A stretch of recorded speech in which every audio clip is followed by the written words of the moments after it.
बिस्मिल्लाहिर्रहमानिर्रहीम। अस्सलाम वालेकुम माय यूट्यूब फैमिली। उम्मीद है आप सब ठीक ठाक होंगे और खैरियत से होंगे। तो आज हम बनाएंगे वाइट मटर पुलाव की रेसिपी। बहुत ही टेस्टी रेसिपी है ये और बहुत मज़ेदार चावल बनते हैं। आप लोगों ने ये रेसिपी ज़रूर ट्राई करनी है। इससे पहले अगर आप लोगों ने मेरे चैनल को सब्सक्राइब नहीं किया तो सब्सक्राइब कर लीजिएगा। चावल बनाने के लिए हम लोग फ्लेम को ऑन करेंगे, कढ़ाई को चूल्हे पर चढ़ा लेंगे और उसमें ऑयल ऐड कर देंगे। जब ऑयल गर्म होगा तो मैं इसमें प्याज ऐड कर दूँगी और प्याज को हम लोगों ने गोल्डन बिल्कुल भी नहीं करना, जस्ट थोड़ा सा सौटे करना है। बिल्कुल मीडियम टू लो फ्लेम पर रखकर हम लोगों ने इसको सौटे सा करना है हम लोगों 1 से 2 मिनट। देन मैं इसमें ऐड कर दूंगी ज़ीरा और साथ जो हम लोगों के पास साबुत मसाले थे, ब्लैक पेपर साबुत, उसके साथ साथ दालचीनी, लौंग, बड़ी इलायची और तेज़पत्ता, ये मैं इसमें ऐड कर दूंगी और इनको खुशबू आने तक हम इसमें फ्राई करेंगे। मीडियम फ्लेम पर आकर मैंने इसको फ्राई किया। अब मैं इसमें ऐड कर दूंगी लहसुन अदरक का पेस्ट। 1 टेबलस्पून भर के हम लोग लहसुन अदरक का पेस्ट ऐड कर देंगे और इसको भी खुशबू आने तक मीडियम फ्लेम पर रखकर मैं फ्राई करूंगी। इसमें हल्का सा हम लोगों ने फ्राई करना है इसको। वाइट मटर पुलाव में हम लोगों ने प्याज को बिल्कुल ब्राउन नहीं करना, इसलिए जस्ट सोटे सा करके मैंने इसमें ऐड कर दिया था बाकी इंग्रेडिएंट्स। अब इनको हम थोड़ा सा जो है फ्राई करेंगे इनमें मीडियम टू लो फ्लेम पर। बहुत ही मज़ेदार राइस रेडी होते हैं। अब जो है खुशबू आने लगे जब लहसुन अदरक की, तो मैं इसमें ऐड कर दूंगी मटर।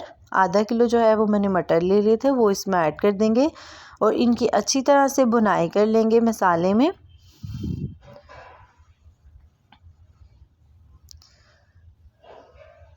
आप इस पॉइंट पर इसमें नमक भी ऐड कर सकते हैं, लेकिन मेरे से स्किप हो गया था इसलिए मैंने लास्ट पर ऐड कर लिया था। तो लास्ट पर भी ऐड कर सकते हैं, इस टाइम पर भी ऐड कर सकते हैं, लेकिन अगर आप इस टाइम पर ऐड करें तो वो ज़्यादा बेस्ट है। इसलिए आप लोग इस पॉइंट पर जो है नमक ऐड कर लीजिएगा 1 टेबलस्पून भरकर। मीडियम फ्लेम पर रखकर ही मैं इसको थोड़ी देर के लिए फ्राई करूँगी मटरों को मसाले में।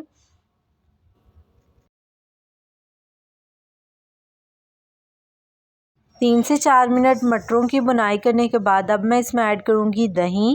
1 प्याली जो है वो मैंने दही की ले ली थी, उसको अच्छी तरह से फेंट के हम लोग इसमें ऐड कर देंगे और मिक्स कर लेंगे।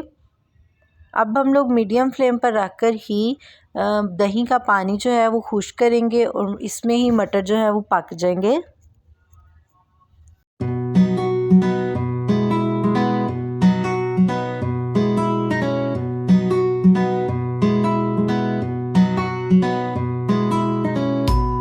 मटरों की मैंने अच्छी तरह से बुनाई कर ली है, उस दही का पानी भी खुश्क हो गया। अब हम इसमें पानी ऐड कर देंगे। चावलों के हिसाब से आप लोग इसमें पानी ऐड कर लीजिएगा। मेरे पास 1.5 गिलास चावल थे, इसलिए मैं 3 गिलास जो है वो पानी ऐड कर दूंगी। अब जो है मैं अब नमक ऐड करूंगी, 1 टेबलस्पून नमक ऐड करूंगी। आप स्टार्टिंग पर भी इसमें ऐड कर सकते हैं और इस टाइम भी ऐड कर सकते हैं। अब हम इसको ढककर जो है बॉयल दे देंगे। पानी में बॉयल आने लग गया। अब मैं इसमें ऐड करूँगी चावल। पहले हम लोग मटरों को चेक कर लेते हैं, मैं आपको दिखाती हूँ। तो देखिए मटर जो हैं वो गल गए हैं। अब हम इसमें ऐड कर देंगे चावल। 1.5 गिलास चावल थे, उनको मैंने आधे घंटे से भिगो लिया था चुनकर, तो वो हम लोग जो है इसमें ऐड कर देंगे, मिक्स कर लेंगे। अब मैं इसमें ऐड करूँगी गरम मसाला, 1 टीस्पून गरम मसाला ऐड कर दूँगी और मैंने इसमें कोई सब्ज़ मिर्चें या बाकी स्पाइसेस नहीं ऐड किए।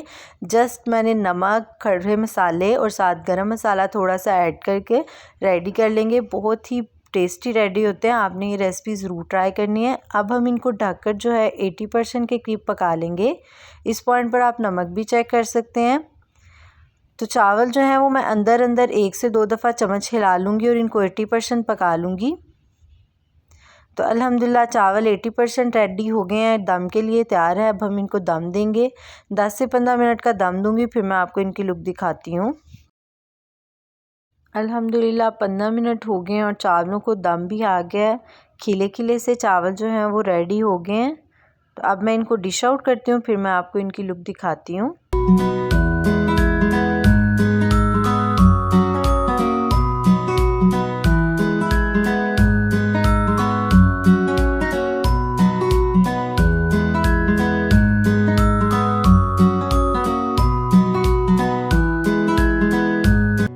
अल्हम्दुलिल्लाह बहुत ही मज़ेदार और बहुत ही टेस्टी वाइट मटर पुलाव रेडी हो गया है। सिंपल तरीके से बहुत इजी रेसिपी है और ये बहुत मज़ेदार बनते हैं। तो आप ये रेसिपी ज़रूर ट्राई कीजिएगा, इंशाल्लाह आप लोगों को ये बहुत पसंद आएगी। तो अगर आपको ये वीडियो पसंद आए तो इसको लाइक कर दीजिएगा, मेरे चैनल को सब्सक्राइब करना ना भूलिएगा, बेल आइकन के बटन को भी दबाइएगा ताकि आपको मेरी नई आने वाली वीडियो के नोटिफिकेशन मिलते रहें। ये बिल्कुल फ्री है।